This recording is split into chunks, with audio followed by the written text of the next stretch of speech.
মুহূর্তে যে জায়গায় রয়েছি আপনারা দেখলেই বুঝতে পারবেন এখন কিন্তু একটা সিন চলছে। কোন মুভির সিন চলছে, কারা রয়েছে সেই সিনেমাতে, সেটা নিশ্চয় জানার ইচ্ছে করছি। তবে তার আগে আমি পরিচয় করিয়ে দেব আমাদের পরিচালকের সঙ্গে, জিৎ চক্রবর্তী। এবার নিশ্চয়ই মোটামুটি আপনাদের ক্লিয়ার যে আজকাল ল টিম জিৎ চক্রবর্তীর নতুন ছবি বাবার শুটিং ফ্লোরে রয়েছে। একটু বলো, মানে এই মুহূর্তে তো একটা বেশ সাজো সাজো ডাবের মানে কি কি জিনিস চলছে একটু দেখাতে বলবো। এইরকম একটা ভয়ঙ্কর জিনিস চলছে কেন, মানে এখানে কি একটা মারপিট দাঙ্গা হাঙ্গামাকে যেটা হতে চলেছে মনে হচ্ছে? অ্যাকশন দৃশ্য চলছে এবং তার সাথে একটি গান, আইটেম সং, সব মিলিয়ে মিশিয়ে আমাদের এটা ইন্টারমিশন সিকোয়েন্স চলছে। আমাদের সিনেমার নাম বাবা এবং তার একটা ট্যাগলাইন আছে, সন্তানের জন্য মরার আগে দুবার ভাববো না, আর মারার আগে একবার ভাববো না। একজন বাবা তার সন্তানের জন্য কতটা করতে পারে, এটাই আমাদের গল্প। এখানে আমরা বাবার ভূমিকায় বিক্রমকে দেখছি, তো ওকে এতদিন পর্যন্ত বিভিন্নভাবে পরিচালকরা এক্সপ্লোর করেছে, কখনো ওকে গোয়েন্দা হিসেবে, কখনো রোম্যান্টিক নায়ক হিসেবে, অনেক রকমভাবে। বাবার চরিত্রে তুমি কিভাবে কি কি গুণ দেখলে ওর মধ্যে? আমার এই গল্পটা ছিল, আমি এতদিন যা ছবি বানিয়েছি তার মুখ্য চরিত্র মূলত আমি খুব সিনিয়র আর্টিস্টদেরই নিতাম।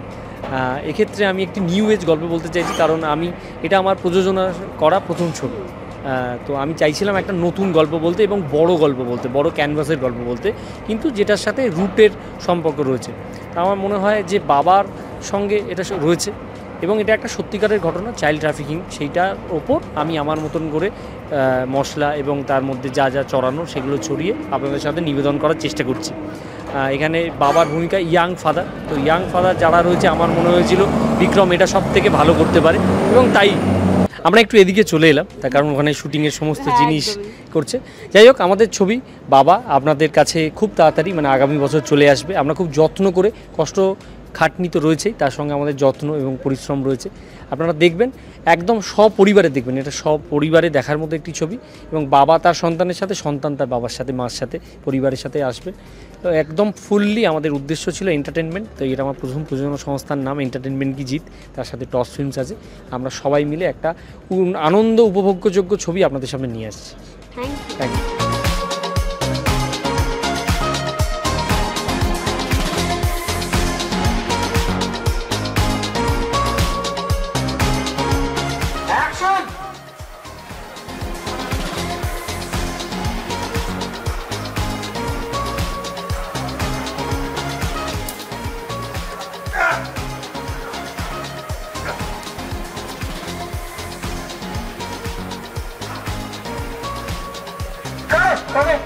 দেবরাজকে আমরা যে লুকটাই দেখছি সন্দেহ হচ্ছে, একটু বলো তো কি চরিত্র দেখতে পাবো? আগে কি জিজ্ঞেস করবো কি সন্দেহ হচ্ছে? সন্দেহ হচ্ছে, অনেক কিছুই মনে হচ্ছে। হ্যাঁ, যেরকম মনে হচ্ছে, মানে যেরকম আমার দেখতে লাগছে ক্যারেক্টারটাও সেরকম, মানে নেগেটিভ ক্যারেক্টার, খুব স্বাভাবিক। এখানে বিক্রম প্রোটাগনিস্ট, আমি ওয়ান অফ দ্য অ্যান্টাগনিস্ট আর কি, one of the main antagonist. বিক্রমের সঙ্গে এবার তাহলে কি একটা মল্লযুদ্ধ দেখতে পাবো একটু পরে? আমরা মল্ল হবে কিনা জানি না, কিন্তু যুদ্ধ তো হচ্ছে, যুদ্ধ চলছে। আমরা অনেকদিন শুটিং করে ফেলেছি, আজকে একটা হোল নাইট শিডিউল যেখানে আমরা আছি, তো সেইখানে সেইখানেও একটু যুদ্ধ মারপিট আছে। বেশ বিভিন্ন রকম চরিত্র তোমাকে আমি এক্সপ্লোর করতে দেখতে পাচ্ছি, সবাই দেখছে দর্শকরা। এই চরিত্রটা নিয়ে এবং ছবিটা নিয়ে তুমি কি বলবে, কতটা স্পেশাল তোমার কাছে?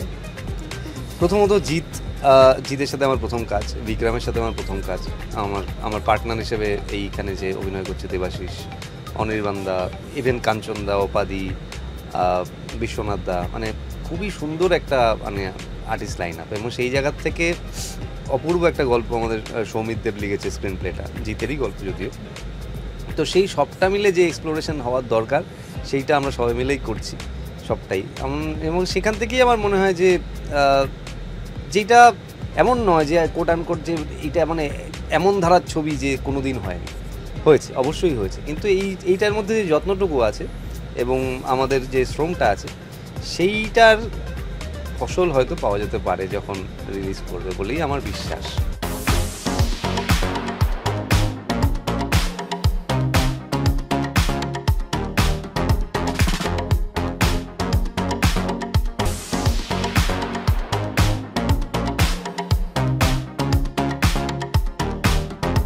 বিক্রম দাকে এত রকম চরিত্রে দর্শক দেখেছে, আমি দেখেছি।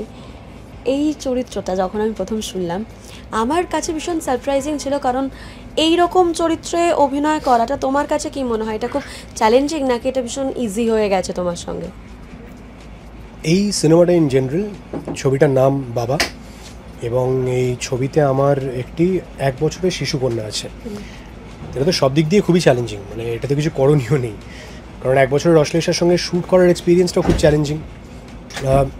আমরাও বুঝি যে একটা 1 বছরের শিশুকন্যা, তার পক্ষে শ্যুটিং লজিস্টিক্স বোঝা, এবং আমরা কী সিচুয়েশনে শ্যুট করি, আমাদের নাম্বার অফ ডেজ ভেবে শ্যুট করতে হয়, দিনে কটা সিকোয়েন্স শ্যুট করতে হবে, সেগুলো অবভিয়াসলি ওর পক্ষে ভাবা বোঝা তো সম্ভব নয়। সুতরাং আমার এই সিনেমাটা শ্যুট করতে এসে এক্সপিরিয়েন্স হলো যে প্রত্যেক মুহূর্তে প্রত্যেকটা সিনের জন্য রেডি থাকতে হবে, কারণ যেদিন অশ্লেষার সঙ্গে শ্যুট ছিল সেদিন কোন মুহূর্তে ও কী মুডে থাকবে সেটা তো আমরা আগে থেকে বুঝতে পারবো না, সম্ভব না। আমরা কেন, ওর যারা অ্যাকচুয়াল বাবা মা তারাও বুঝতে পারছে না। তো সেদিক দিয়ে ওর মুড অনুযায়ী যাতে আমরা অন্তত ওইটুকু টুইক করতে পারি যাতে আমাদের সঙ্গে শ্যুটিংটা থাকতে পারে। This has been a challenge. তোমাকে যেহেতু বিভিন্ন চরিত্র আমি বললাম যে সবাই দেখেছে, তুমি বিভিন্নভাবে এক্সপ্লোর করছো, সেটা সিরিজে হোক ছবিতে হোক। এই যে চরিত্রটা বাবার চরিত্র, বাবার দায়িত্ব তো সাংঘাতিক দায়িত্ব। যখন তোমার কাছে প্রথম স্ক্রিপ্টটা এলো তখন কি মনে হয়েছিল যে এই বাবার চরিত্র করলে কোথাও গিয়ে আমার এই মুহূর্তে করাটা ঠিক নয়, বা আমি একটু ভয় পেয়ে গেলাম, এইরকম একটা চরিত্র গুরুগম্ভীর? না না, আমার তো গৌরগম্ভীর তো না একেবারে চরিত্রটা, আর আমার তো উল্টে খুব এক্সাইটিং মনে হয়েছিল, কারণ ইন জেনারেল লিটারেচারের ক্ষেত্রে হোক বা সিনেমার ক্ষেত্রে হোক, আমরা দেখেছি যে কোনো সন্তানের জীবনে মায়ের ভূমিকা নিয়ে বেশি আলোচনা হয় এবং বেশি কাজ হয়, এবং যদি বাবার ভূমিকা নিয়ে কাজ হয়ও সেটা আমার বয়সী কারোর জন্য লেখা হয় না। হয়তো আমার থেকে বয়সে অনেকটা বড় কোনো অভিনেতা এমন চরিত্র পেয়ে থাকে বা তাতে অভিনয় করেন, সেটা মিঠুনদা করেছেন রিসেন্ট টাইমসে অনেকগুলো ছবিতে। সুতরাং এই আমার বয়সী একজন অভিনেতা একটা গোটা ছবি যেখানে বাবা হিসেবে তার একটা জার্নি আমরা দেখতে পাবো, সেই রকম একটা ছবি করার সুযোগ পাচ্ছে, এটা খুব রেয়ার বলে আমার বিশ্বাস। তো আমার তো খুবই ইন্টারেস্টিং, আমার খুব চ্যালেঞ্জিং অফকোর্স, বাট খুব ইন্টারেস্টিংলি চ্যালেঞ্জিং মনে হয়েছিল। তোমার তো নায়িকা নতুন, তার সঙ্গে কাজের একটু অভিজ্ঞতা বলো। আমার 2 নায়িকাই নতুন, অশ্লেষা এবং কিরণ, দুজনেই আমাদের এই সিনেমার নায়িকা, এবং আমাদের 2 নায়িকাই নতুন, তাদের ডেবিউ, তাদের প্রথম সিনেমা, এবং তাদের মধ্যে একটা সিমিলারিটি আছে, তারা দুজনেই সোশ্যাল মিডিয়ায় খুব পপুলার। তো খুবই ইন্টারেস্টিং এক্সপিরিয়েন্স কিরণের সঙ্গে কাজ করার। আমার মনে হয় যে একদম প্রথম ছবির সময় আমার যতটা আনকোড়া সিচুয়েশন ছিল, আমি তখনও খুব নতুন শিখছি, তার থেকে তো কিরণ ওয়াজ ভেরি গুড, খুব প্রিপেয়ার্ড। তো সেটা দেখে আমারও খুবই ইন্টারেস্টিং লেগেছে যে এতটা প্রিপেয়ার্ড হয়ে এসছে, ভেরি স্পন্টেনিয়াস, খুব ভালো এক্সপিরিয়েন্স। থ্যাংক ইউ বিক্রমদা, থ্যাংক ইউ।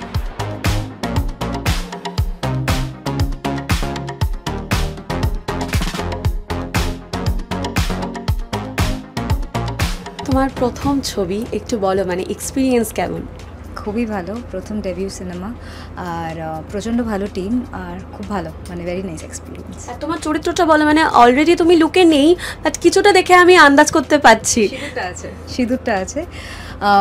আমি এই সিনেমার যে আমাদের ছোট্ট বাচ্চাটা আছে তার মা, আর আমার নাম রাই। আর প্রথম ছবিতে এই যে তুমি বললে বাচ্চাটির মা, মানে মায়ের চরিত্র, অনেক গুরু দায়িত্ব। তো তোমার যখন প্রথম অফারটা এলো ভয় লাগেনি যে প্রথম ছবিতেই মায়ের গুরু দায়িত্ব পালন করতে হবে? প্রথমেই এটা শুনে আমার টিম প্রথমেই বলেছে যে প্রথম সিনেমায় মা, বিগ নো। তারপরে জিদ্দা যখন এত সুন্দর করে গল্পটা বললো, আর সিনেমাটার নাম বাবা হতে পারে বাট ইকুয়াল ইম্পর্টেন্স সবার, আর খুব সুন্দর করে স্টোরি টেলিং, তাই গল্পটা এরমভাবে শোনার পরে আমি না করতে পারিনি। এই মুহূর্তে টলিউডে আমরা বলতে পারি যে বিক্রম হার্টথ্রব, এটা আমরা বলতে পারি। তোমার কাছে কি? It's a very good mentor and a very good কো-অ্যাক্টর।